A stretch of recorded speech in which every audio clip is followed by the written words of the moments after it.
একমাত্র আমার আল্লাহকে। মুসলমান বন্ধুরে আমার, এই জন্য জীবনটা একেবারে অতি ছোট, একেবারে অল্প সময়। মুসাফির হর কুজা বাসদ ওয়াতন রায়া দমি দারদ চুগুল বুলদর কবজে বাসদ চমন রায়া দমি দারদ। আমার আপনার আব্বার বাড়ি ছিল জান্নাতে, কথা বলেন ঠিক কিনা? ওয়ারিশ সূত্রে আমাদের বাড়িও জান্নাতে, কথা বলেন ঠিক কিনা? আমাদের বাড়িও জান্নাতে। আমরা এই যে দুনিয়াতে আসলাম, এখন যে দুনিয়াতে আছি, এটা আমাদের আসল জায়গা নয়। আমাদের আসল জায়গা হলো ওইখানে যেখানে আল্লাহ আমাদের আব্বা জান হযরত আদম আলাইহিস সালাতু ওয়াস সালামকে বানিয়েছিলেন। বানানোর পরে জীবন যাপন করার মতো একটা নির্ধারিত টাইম দিয়েছিলেন। ওই জায়গায় হলো আমাদের বাড়ি। আর এখানে যে আছি আমরা সবাই মুসাফির। এই যে আমরা মুসাফির খানায় আছি, আল্লাহর কোন বান্দা বান্দি যদি এই জায়গাটাকে চিরস্থায়ী মনে করে, ওর মতো বলদ আর একজন নাই। কারণ আপনি এখান থেকে যদি আপনি মধুপুরের দিকে রওনা দেন, মাঝপথে কিছু সময় একটু বিরতি দিলেন, এক জায়গায় যে একটু থামাইলেন, গাড়ি থামাইয়া কোন এক হোটেলে ঢুকলেন, হোটেলটা খুব চাকচিক্যময়, জাকজমক এবং আদর আপ্যায়নও মোটামুটি ভালোই হইল। এখন যদি আপনি মনে মনে চিন্তা করেন, এখানে তো আদর আপ্যায়ন ভালোই হচ্ছে, দেখতেও ভালোই দেখা যায়, মনোমুগ্ধকর, ভালোই পছন্দ হয়, এই জায়গাতে আমি থেকে যাব, কি আপনাকে ওই জায়গায় রাখবে? না কিছু একটা নির্ধারিত সময় পার হয়ে যাওয়ার পর আপনাকে ঘাট ধরে বের করে দেবে? কথা বলেন ঠিক কিনা? ঠিক তেমনি ভাবে এই যে দুনিয়াতে আমরা রয়েছি, এটা একটা চাকচিক্যময় দুনিয়া। এই চাকচিক্যময় দুনিয়া দেখে ওই জায়গার কথা ভুলে গেলে হবে না, ওই জায়গাকে ভুলে গেলে হবে না। এই জায়গাটা যত সুন্দরী হোক না কেন, এই জায়গাটা যত মনোমুগ্ধকর হোক না কেন, এই জায়গাটা আপনার যত বেশি পছন্দ হোক না কেন, নির্ধারিত টাইম থাকার পর আপনি যদি নাও যেতে চান, আপনাকে অবশ্যই অবশ্যই ঘাড় ধরে বের করে দেওয়া হবে, থাকতে দেওয়া হবে।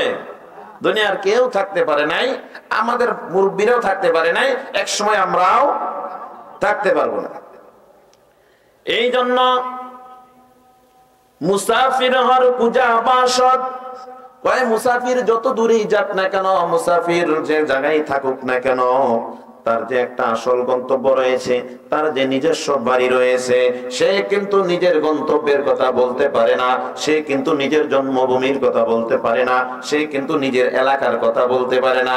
যাক সে আমেরিকা, যাক সে লন্ডন, যাক সে বিভিন্ন দেশে, কিন্তু তার জন্মভূমির প্রতি আলাদা একটা মায়া আছে না নাই?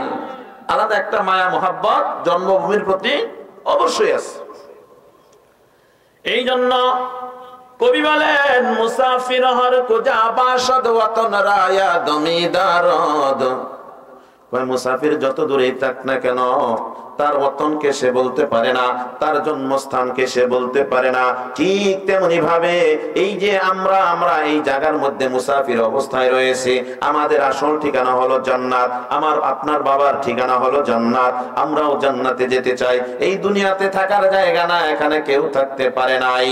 যেমন নাকি পাখিগুলাকে যদি আমি আপনি শিকার করিয়া খাঁচার ভিতরে বন্দি কইরা রাখি, আর পাখিগুলার আসল জায়গা হলো জঙ্গল, আসল জায়গা হলো গাছের মধ্যে, সে খাঁচার ভিতরে থাকতে পছন্দ করে না, ছটফট ছটফট করতে থাকে, কখন সে মুক্ত হইয়া আবার গাছের ডালে ফিরে যাবে। এখন কবি আবার স্মরণ করে দেয়, ক্যা সামান লায়া হে মুসাফির, ও মুসাফির, তুমি যে কবর দিকে রওনা দিলা, তুমি যে হাসরের দিকে রওনা করেছ, তোমার সঙ্গে কি সামান নিয়েছ, তোমার পাথে কি সংগ্রহ করেছ, তুমি কোন জিনিস নিয়ে আল্লাহর আদালতে হাজির হইবা? আল্লাহ যে দুনিয়াতে তোমাকে এত সুন্দর কিছু দিয়েছিলেন, এত সুন্দর নিয়ামত দিয়েছিলেন, আল্লাহ যে তোমার প্রতি কিছু দায়িত্ব অর্পণ করেছিলেন, ওই দায়িত্বগুলা তুমি সঠিকভাবে পালন করেছো কিনা বলেন তো দেখি। এই বিষয়ে আমাদেরকে আল্লাহর আদালতে জিজ্ঞাসাবাদ করতে হবে কিনা? জিজ্ঞাসিত হতে হবে না? क्या सामान लाया है मुसाफिर सफर तेरा है बाईद। ओ मुसाफिर কি সামান তুমি সাথে লইলা? সফর তো তোমার অনেক লম্বা সফর, অনেক জায়গা তোমাদেরকে পাড়ি দিয়া তারপরে তোমাদেরকে জান্নাতে যেতে হবে। অনেক লম্বা রাস্তা, রাস্তার মধ্যে ডাকাত আছে, রাস্তার মধ্যে চোর আছে, রাস্তার মধ্যে বাটপার আছে, রাস্তার মধ্যে ছিনতাইকারী আছে। আর আমাদের সম্পদ হলো ঈমান। আমাদের সম্পদ কি? আমাদের সম্পদ হলো ঈমান। আর ঈমানকে ছিনতাই করে নিতে চায় মিস্টার ইবলিস। কথা বলেন ঠিক কিনা? এই জন্য সফর তেরা হ্যায় বাঈদ, তোমার সফর অনেক দূরের, তোমাকে অনেক দূর পর্যন্ত যাইতে হবে, অনেক ঝাঁট ঝামেলা তোমাকে পাড়ি দিতে হবে। সামনে সাগর আছে, সামনে পাহাড় পর্বত রয়েছে, সামনে মরুভূমি রয়েছে, পিপাসার অভাব হতে পারে, পানির অভাব হতে পারে, খানার প্রয়োজন পড়তে পারে, টাকা পয়সার প্রয়োজন পড়তে পারে। ঠিক তেমনি ভাবে তুমি যে ঈমান নিয়ে হাসরের দিকে রওনা দিলা, সামনে ডাকাত রয়েছে, চোর রয়েছে, তোমার ঈমানকে কোন অবস্থাতেই যেন ছিনতাই করে নিতে না পারে। সম্মানিত মুসল্লিয়ানে কেরাম, আয়াতে কারিমা পাঠ করেছি সূরাতুশ শুআরার 88 এবং 89 নম্বর আয়াত। 88 এবং 89 নম্বর আয়াত। ওই আয়াতের ভিতরে আল্লাহ তাআলা আমাদের উদ্দেশ্যে কি বলেছেন এই বিষয়টা আমরা একটু মনোযোগ দিয়ে শুনব। বিসমিল্লাহির রহমানির রহিম। আল্লাহু আকবার বলেন তো সবাই, আর একটু জোরে বলেন তো। আল্লাহ তাআলার তাকবীর এই ধ্বনি দ্বারা আল্লাহ খুশি হবে না বেজার হবে? আল্লাহকে আমরা রাজি করাইতে চাই না? আরে আল্লাহ যদি আমাদের প্রতি রাজি হইয়া যায়, আরে হাসরের মাঠে আল্লাহ তাআলা তাদের জন্য একটা সুসংবাদ রেখেছেন। আল্লাহ বলেন, ইয়া আইয়াতুহান নাফসুল মুতমাইন্না। হাসরের মাঠে এক প্রকার ঈমানদারদেরকে আল্লাহ তাআলা ডাক দিবেন, হে পবিত্র আত্মাওয়ালারা, পরিশুদ্ধ আত্মাওয়ালারা। আল্লাহ যখন এই কথা বলে ডাক দিবেন, তখন দুনিয়ার জীবনে যারা আল্লাহ পাক রব্বুল আলামিনের হুকুম আহকাম বিধি বিধান মেনে যারা চলেছে, আল্লাহর ডাকে তখন সাড়া দিবে। বলেন সুবহানাল্লাহ। আল্লাহর ডাকে যখন সাড়া দিবে, আল্লাহ বলবে, তোমরা আমাদেরকে ইবাদতের মাধ্যমে আমাকে খুশি করেছিলাম, আমি তোমাদের প্রতি রাজি আছি। বলেন সুবহানাল্লাহ। আর আল্লাহ যদি আমাদের প্রতি রাজি থাকে, হাসরের মাঠে যদি আল্লাহ আমাদের প্রতি রাজামন্দি প্রকাশ করে, যদি বলে আমি তোমার উপরে রাজি আছি, জান্নাত কি চাইতে হবে? বলেন তো দেখি। জাহান্নামের কোনো ক্ষমতা আছে? কোনো ক্ষমতা নাই। জান্নাত চাইতে হবে না। আল্লাহ যদি বলে আমি আমার এই বান্দার প্রতি রাজি, ওই যে কইছে মিয়া বিবি রাজি তু কিয়া করেগা কাজী, ঠিক না? বান্দা যদি আল্লাহর প্রতি রাজি থাকে আর আল্লাহ যদি বান্দার প্রতি রাজি থাকে, মাঝখানে যত যা কিছু আছে এগুলা কিচ্ছু করতে পারবে না। আল্লাহ বলবেন, ফাদখুলি ফি ইবাদি। আল্লাহর বান্দা, তুমি যেমন নাকি ইবাদতের মধ্যে প্রবেশ করেছিলা, ইবাদত বন্দেগী তুমি যেমন ভাবে করেছো, ওয়াদখুলি জান্নাতি, আজকে তুমি সোজা জান্নাতে প্রবেশ করো। সোজা জান্নাতে প্রবেশ করো। লা খাউফুন আলাইহিম ওয়ালা হুম ইয়াহজানুন। এই যে হাসরের মাঠে যত যা কিছু হবে, এগুলার ব্যাপারে তোমার কোনো ফিকির করতে হবে না, তোমার কোনো চিন্তা করতে হবে না, তোমার পেরেশানির কোনো দরকার নাই। সূরাতুল ইয়াসিনের ভিতরে আল্লাহ তাআলা জানিয়ে দিয়েছেন, এক প্রকার লোক হাসরের মাঠে একদম স্বামী স্ত্রী যেমন মুখামুখি রাতের বিছনার মধ্যে যাইয়া যখন তারা ঘুমাইতে যায়, তখন স্বামী স্ত্রী যখন একজন আরেকজনের দিকে ঘুইরা মুখামুখি হইয়া তারা যখন একদম কাছাকাছি হয়, হাসরের মাঠে আল্লাহ পাক রব্বুল আলামিন এক শ্রেণীর মানুষকে একজন ইমানদার আরেকজন ইমানদারের সামনাসামনি বসাই দিবে, একজন আরেকজনের সাথে খুশগল্প গল্প করতে থাকবে। বলেন সুবহানাল্লাহ। হুম ওয়া আজওয়াজুহুম ফি যিলালিন আলাল আরাইকি মুত্তাকিউন। আল্লাহু আকবার। আল্লাহ তাআলা হাসরের মাঠে এদেরকে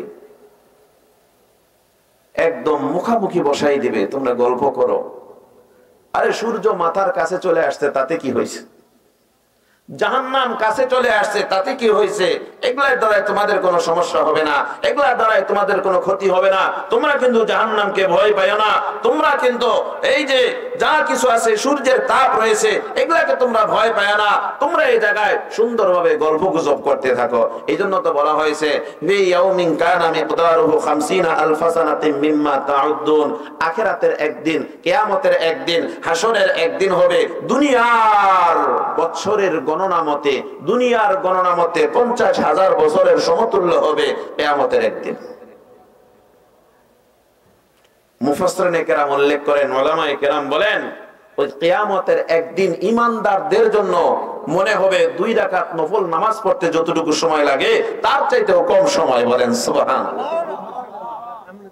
2 রাকাত নফল নামাজ পড়তে যে পরিমাণ সময় লাগে, ঈমানদারদের জন্য তার চাইতেও কম সময় মনে হবে। আল্লাহু আকবার। এজন্য ভাই, আমরা তো ওই দিকে রওনা দিচ্ছি। এখন আমাদের কিছু পাথেয় সংগ্রহ করতে হবে, কিছু সামান সংগ্রহ করতে হবে। আল্লাহ তাআলা বলেন, ইয়াউমা লা ইয়ানফাউ মাল, ইয়াউমা লা ইয়ানফাউ মাল ওয়ালা বানুনা ইল্লা মান আতাল্লাহ।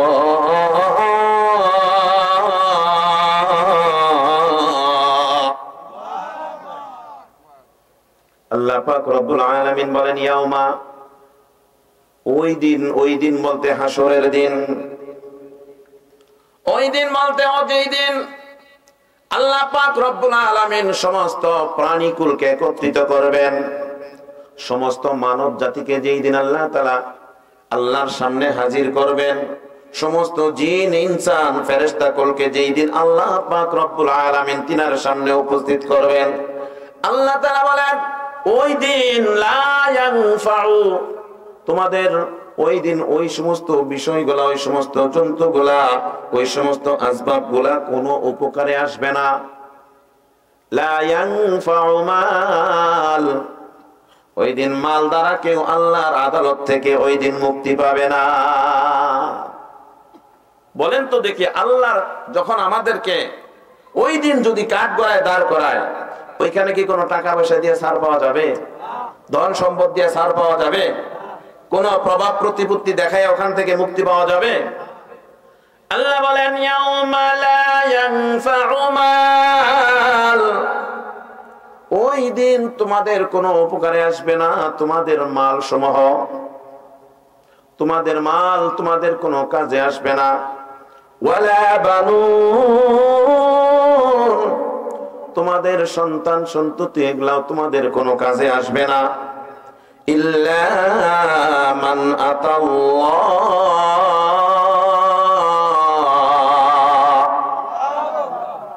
আল্লাহ তাআলা বলেন, একমাত্র ওই দিন, হাসরের দিন, একমাত্র আমি আল্লাহর কাছে তোমাদের পক্ষ থেকে যা উপকারে আসবে, যা কাজে দিবে, যা কাজে লাগবে, তোমাদের সহায় হবে, আমি আল্লাহর কাছে বিকলবিন সালিম, চিল্লিয়ে বলেন সুবহানাল্লাহ।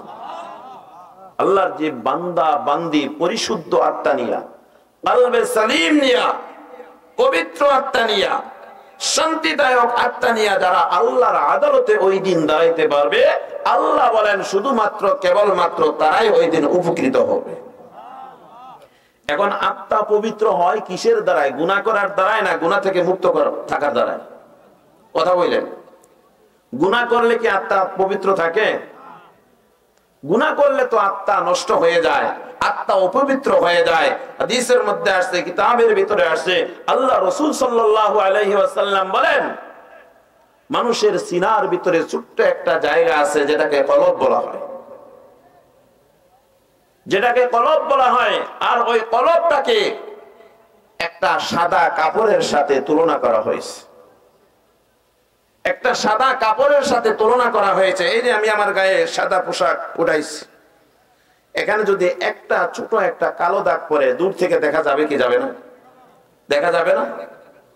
মানুষের অন্তর, মানুষের কলব এটা একদম স্বচ্ছ, পরিষ্কার, সাদা। আল্লাহ রাসূল সাল্লাল্লাহু আলাইহি ওয়াসাল্লাম বলেন, মানুষ যদি কোনো গুনাহের কাজ করে, সে যদি তওবা না করে, তাহলে তার কলবের ভিতরে একটা কালো দাগ পড়ে যায়, তার কলবের মধ্যে নাপাকির ছিটা লেগে যায়, কলবটা দূষিত হয়ে যায়। বলেন নাউজুবিল্লাহ। ওই মানুষটা যদি তওবা না করে, আমরা কি করি, কাপড়ের মধ্যে যদি ময়লা পড়ে, তাহলে আমরা বাজার থেকে সাবান, ছোটা বা পাউডার, সাবান জাতীয় পাউডার, এগুলা দিয়ে আমরা কি করি, পরিষ্কার করে ফেলি। কথা বলেন ঠিক কিনা? ঠিক তেমনি ভাবে একটা মানুষ গুনাহ করার পরে সে যে তার কলবটাকে দূষিত করলো, নাপাক করলো, কলবের মধ্যে তার দাগ পড়লো, সে যদি তওবা না করে, তাহলে ওই দাগটা দাগই থেকে যায়। আর যদি তওবা করে, সাবান দিয়া কাপড় পরিষ্কার করলে যেমন স্বচ্ছ হয়ে যায়, তওবার দ্বারায় আল্লাহর বান্দার কলবের মধ্যে যে দাগ থাকে, আল্লাহ তাআলা তওবার উসিলায় তা পরিষ্কার করে দেয়। যদি তওবা না করে, তার কলবটার মধ্যে দাগটা থেকে যায়। আবার যদি আরেকটা গুনাহ করে, আরেকটা দাগ পড়ে, আবার যদি আরেকটা গুনাহ করে, তওবা করে না, শুধু গুনাহ করে, তওবা করে না, শুধু গুনাহ করে, দিন যায়, রাত যায়, আল্লাহর সামনে কখনো সে নত হয় না, আল্লাহর ইবাদতের দ্বার ধরে না, ইবাদতের সাথে এরকম ভাবে কোনো সম্পর্ক রাখে না, আল্লাহ রাসূলের সাথে কোনো সম্পর্ক রাখে না, রাত দিন গুনাহ করতেই থাকে, রাতকে রাত, দিনকে দিন সে গুনার মধ্যে লিপ্তই থাকে, আর তার কলবটা নাপাক হইতে থাকে। আস্তে আস্তে কলবটা, পুরা কলবটা যখন নাপাকিতে ভরে যায়, যখন কালো আকার ধারণ করে ফেলে, তখন আর দেখবেন তার আর নামাজ কালাম ভালো লাগে না, তার ইসলামের কোনো বিধিবিধান ভালো লাগবে না, তার সামনে কোনো কোরআন হাদিসের কোনো আলোচনা করলে, এমনকি বড় শায়েখ দিয়েও যদি তাকে নসিহত করা হয়, তার আর নসিহতে আর কোনো উপকারে আসবে না। আমাদের সমাজে এই জাতীয় মানুষ 2-4 জন আছে না নাই? সম্মানিত উপস্থিতি, এই জন্য হাদিসের মধ্যে আসছে যে ওই হাসরের ময়দানে যারা পরিশুদ্ধ আত্মা নিয়ে যারা আল্লাহর কাছে হাজির হতে পারবে, আল্লাহ তাদের জন্য সুসংবাদ জানিয়ে দিলেন, ওয়া উজলিফাতিল জান্নাতু লিল মুত্তাকিন। আল্লাহ তাআলা বলেন, আমি শুধুমাত্র কেবলমাত্র মুত্তাকিদের জন্য জান্নাত রেখেছি। সুবহানাল্লাহ বলেন সবাই। জান্নাত কাদের জন্য? জোরে বলেন, জান্নাত কাদের জন্য? এ বাবাজি, কোথায় যাচ্ছেন আপনি? চলে যাচ্ছেন? হ্যাঁ, যাবেন নাকি? আল্লাহ তাআলা বলেন, শুধুমাত্র কেবলমাত্র আমি আল্লাহ পাক রব্বুল আলামিন জান্নাত দিব মুত্তাকিদেরকে। এবং মুত্তাকি কারা হবে? আল্লাহ পাক রব্বুল আলামিন বলেন, মুত্তাকিদের জন্য আমি আল্লাহ তাআলা জান্নাত সাজাইছি। আর মুত্তাকি হলো তারা, গুনাহমুক্ত জীবন বানাইলো তারা, গুনাহমুক্ত জীবন গড়াইলো যারা, মুত্তাকি হলো তারা। পরহেজগার কারা? হারাম তো খাবেই না, হারামের দ্বারে কাছেও যাবে না, বরঞ্চ সন্দেহযুক্ত খানা থেকেও যারা নিজেকে ফিরিয়ে রাখবে। যে খানাটা আমার জন্য হালাল না হারাম, এরকম একটা সিচুয়েশনে পড়তে হয় না? মুত্তাকি বা পরহেজগার ব্যক্তিরা সন্দেহযুক্ত খাবার খাওয়া থেকেও, গ্রহণ করা থেকেও তারা নিজেকে পবিত্র রাখবে। বলেন সুবহানাল্লাহ। আমরা কি সবাই মুত্তাকি হয়ে মরতে চাই না? সবাই কথা বলেন, আমরা কি মুত্তাকি হয়ে মরতে চাই? তাহলে অবশ্যই আল্লাহ পাক রব্বুল আলামিন যা আমাদের প্রতি আদেশ করেছেন তা মানতে হবে, যা নিষেধ করেছেন তা থেকে বিরত থাকতে হবে। ভালো লাগলেও থাকতে হবে, খারাপ লাগলেও থাকতে হবে, ভালো লাগলেও মানতে হবে, না লাগলেও মানতে হবে। এই যে সামনে রমজান মাস আসতেছে, সামনে রমজান মাস আসতেছে, রোজা কি একটু কষ্টদায়ক একটা ইবাদত না? এটা এই যে সেই ভোর 3টার সময় খানা খাইলো, আবার সেই 6টা 6:30টার দিকে আবার যাইয়া খানা খাইতে হবে, এই যে 3টা থেকে আবার 6টা, 14-15 ঘন্টা এই যে খাদ্য পানাহার, পানি পান করা থেকে, বিভিন্ন আহার জাতীয় বস্তু থেকে আপনি যে দূরে থাকবেন, এটার জন্য একটা কুরবানির দরকার আছে না নাই? এটাকে একটা কষ্টদায়ক আমল না? হ্যাঁ, যারা মুত্তাকি, যারা পরহেজগার, যারা খোদাভীরু, এদের জন্য কোনো কষ্টদায়ক নয়। এদের মধ্যে আর আনন্দ লাগে, এদের ভিতরে আর আনন্দ পয়দা হয়। আর রাসূল সাল্লাল্লাহু আলাইহি ওয়াসাল্লাম বলেছেন যে সকল আমলের বদলা আল্লাহ তাআলা বিভিন্ন মাধ্যমে বা ফেরেশতাদের মাধ্যমে দেবেন, কিন্তু রোজাদারের যে বিনিময়, এটা স্বয়ং আল্লাহ নিজ হাতে দান করবেন। স্বয়ং আল্লাহ নিজে দিবেন। এখন আল্লাহ দিলে কি দিবেন, ও কি পরিমাণ দিবেন, এটা তো কেউ বলতে পারবে না। সর্বনিম্ন জান্নাত থেকে আল্লাহ তাআলা জান্নাতে নেওয়ার পরে আল্লাহ বলবেন, ও বান্দা, আইলা তো পরে, শেষে আইলা, যদি কোনো কিছু দাবি করার থাকে আমার কাছে দাবি করো। তখন ওই ব্যক্তি বিভিন্ন কিছু চাইবে, আল্লাহ বলে, আচ্ছা যা যা চাইছো সব দিলাম। সুবহানাল্লাহ। আল্লাহ আবার বলবে, আরো কিছু চাইবানি? আল্লাহ, হ্যাঁ, এই জিনিসটা আমাকে দিলে ভালো হয়, এই জিনিসটা আমাকে দিলে ভালো হয়। আল্লাহ বলবে, ঠিক আছে, ওইগুলাও দিলাম। আল্লাহ আবার প্রশ্ন করবে, ও গোলাম, আরো কি কোনো চাওয়ার আছে? আরো কোনো চাওয়ার আছে? এরপরে ওই ব্যক্তি চাইবে, আল্লাহর কাছে চাইবে, হ্যাঁ আল্লাহ, এই জিনিসটা তো মনে পড়লো, আগে তো মনে ছিল না, এই জিনিসটা মনে পড়লো, আল্লাহ তুমি আমাকে ওইটাও দাও। আল্লাহ বলবে, ঠিক আছে, যা, এটাও দিলাম। এরপরে আল্লাহ আবার জিজ্ঞাবে, ও গোলাম, আরো কোনো চাওয়ার আছে নাকি? ডাইনে বামে সামনে পিছে তাকাইয়া দেখবে, আর তো কোনো কিছুর অভাব নাই, আর তো কোনো কিছু লাগে না, আর তো কোনো কিছু চাইতেই পারে না, মনের মধ্যে আর কোনো কিছুর উদ্রেক হচ্ছে না। তখন আল্লাহকে ডাক দিয়ে বলবে, ও আল্লাহ, আমি আর কিচ্ছু চাই না, আমি আর কিচ্ছু চাই না, আমার আর কোনো কিছুর দরকার নাই। আল্লাহ বলবে, আরে তুই না চাইলে কি হবে, তুই না চাইলে কি হবে, তোর মনে না আসলে কি হবে? এ পর্যন্ত আমি আল্লাহ তোকে যে পরিমাণ দিয়েছি আরো 10 ডাবল দিলাম, আরো 10 ডাবল দিলাম। এই জন্যই তো বলা হয়, সর্বনিম্ন জান্নাতীকে আল্লাহ তাআলা এই দুনিয়ার 10 দুনিয়ার সমতুল্য নিয়ামত আল্লাহ তাদেরকে দান করবেন। আমরা কি সবাই চাই না? সবাই চান না? মাগনাই চান? মাগনাই চান? কিছু খরচ করা লাগবে, এইখানে এইখানে এইখানে কিছু খরচ করা লাগবে। মাগনা কোনো কিছুই পাওয়া যায় না, কথা বলেন ঠিক কিনা? আল্লাহ রাসূল সাল্লাল্লাহু আলাইহি সাল্লাম বলেন যে তুমি তোমার হায়াতের জিন্দেগিতে আল্লাহর জন্য 2টা জিনিস ব্যয় করবা। কয়টা জিনিস? কয়টা জিনিস বলেন? 2টা। কয়টা জিনিস? 2টা, জান এবং মাল। জান এবং মাল। 3 নাম্বারটা আল্লাহ তোমাকে দিয়ে দিবে। সুবহানাল্লাহ। 3 নাম্বারটা কি? মুমিনের জান আর মালের বিনিময়ে আল্লাহ পাক রব্বুল আলামিন জান আর মাল নিয়ে নিছে, আল্লাহ বিনিময়ে জান্নাত দেওয়ার ওয়াদা করছে। মুমিন জান দিবে আর মাল দিবে আল্লাহকে, আল্লাহ মুমিনকে জান্নাত দিবে। এজন্য সম্মানিত উপস্থিতি, এই জান্নাতে আমি আপনি যেতে চাই? যেতে চাই না? সবাই যেতে চাই না?